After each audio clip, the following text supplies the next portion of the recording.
What if you fell asleep one day and you started dreaming a really beautiful dream and you were this person in this world and it was just the most mesmerizing, amazing reality, amazing life.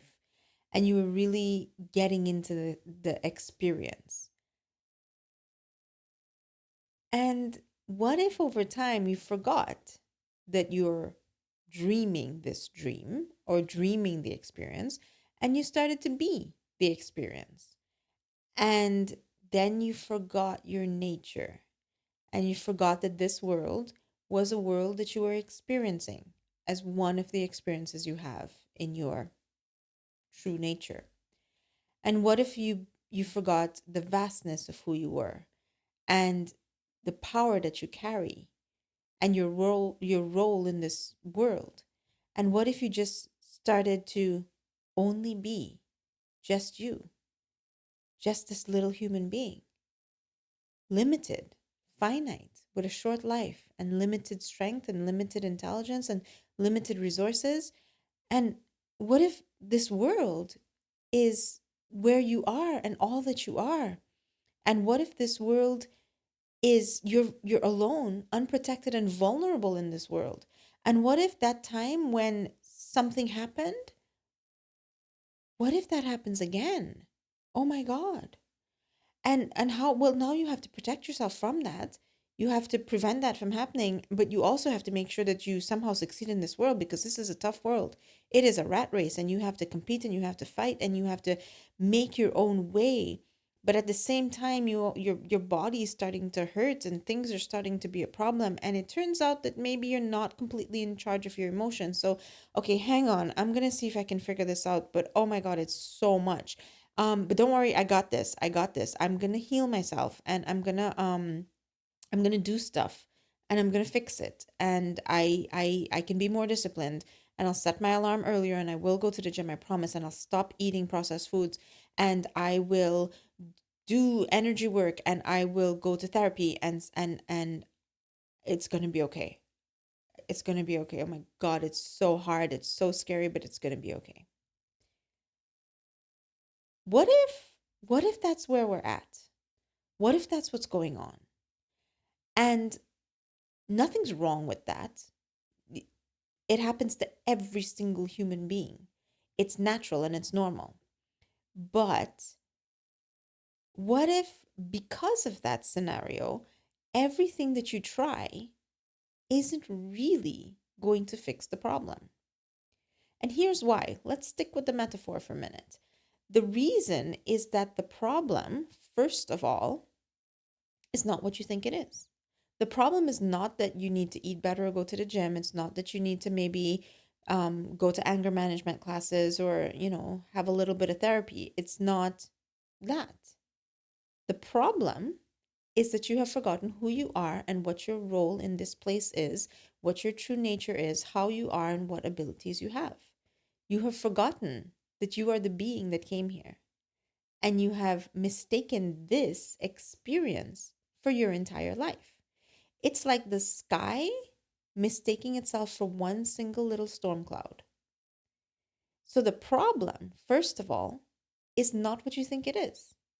And secondly, because that is the problem, the solution is not what you think it is.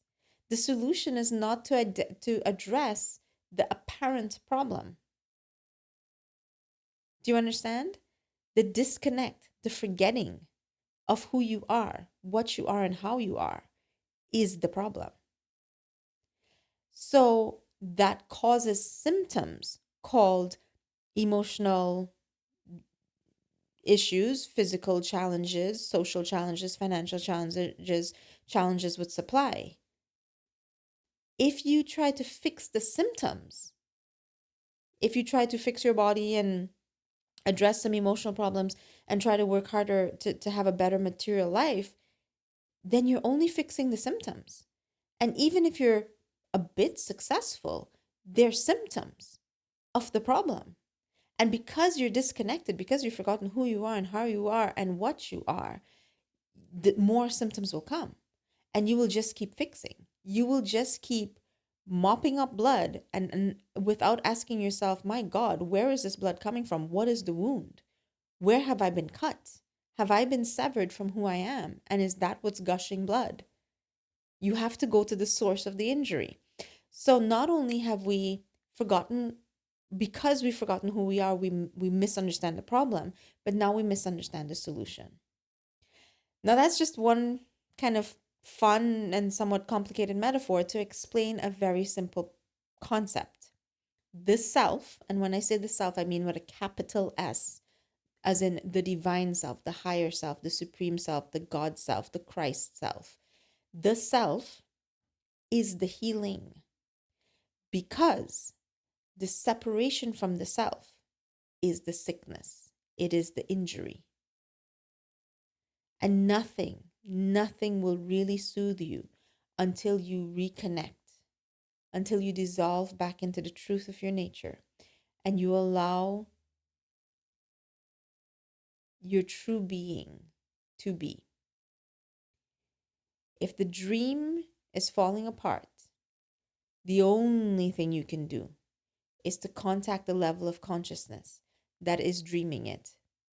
The true you, the true self, the true being that is able to understand this world and that is actually able to change this world at its code, at its programming level.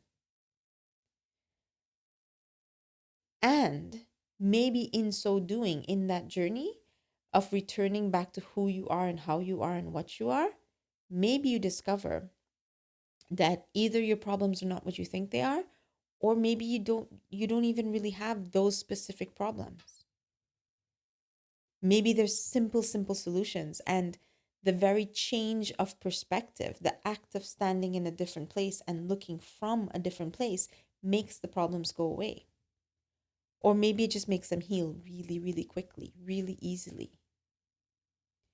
The self is the healer.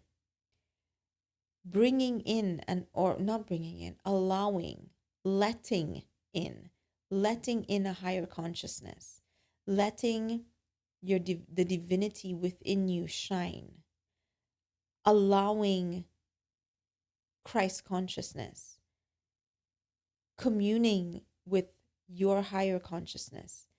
That is what heals the pain, the emotional pain that you're carrying. That is what's gonna solve the anger that you're that's blurting out in all different areas of your life. That is also what's going to heal the sicknesses and diseases that you're carrying that are actually eruptions of what you've been suppressing and burying. Every emotion that happens to you and you don't want to deal with, you dig a little hole in your body and you push the emotion in there and you bury it. And after a while, it ferments into disease. And what if the only thing you have to do is to allow a magical, let's be honest, it is a magical, allow a magical layer of your being to be remembered, to be experienced, and to be expressed. And what if that magic fixes it all for you? I don't want to just put out nice catchphrases. You're going to ask me, well, how do you do this? Meditation, stillness, being, prayer. First, pray to a higher level of consciousness. If you're not comfortable with praying to God, pray to, especially not an external, distant, judgmental, merit-based God. That's not going to help the situation. Let's either pray to your perception of God inside of you or pray to your perception of a higher aspect of your own self. So the self, the cosmic self, or your higher self. Pray and say, I cannot fix what I cannot understand. And then allow help. And allowing help means if you want the sun to come into your room, you have to part the curtains. That's it. Anything else you try will not achieve that. So just sit there and part the curtains. Just allow. Sit and focus on your breath and allow stillness, and just let your identification with the thought stream step aside for a bit and just be and allow being and allow yourself to melt into a higher level of consciousness. And set aside all of your doership, all of your worrying, all of your fretting for just a few minutes and let the light of a higher consciousness shine into your world. And maybe it cleans up a little bit.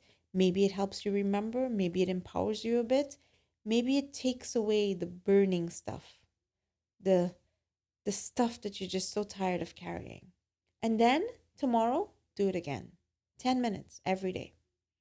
I'm going to pin I'm going to put in the description section the experiencing being meditation.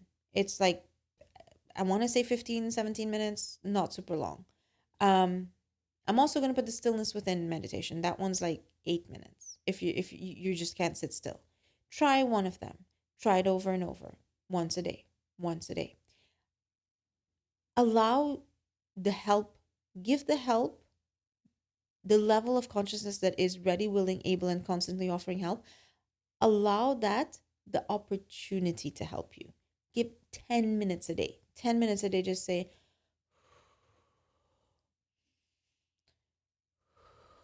go ahead, go ahead, go ahead. Just, I allow you, I detect you, I surrender to you, I melt into you. I just allow, I just allow. Try it, try it.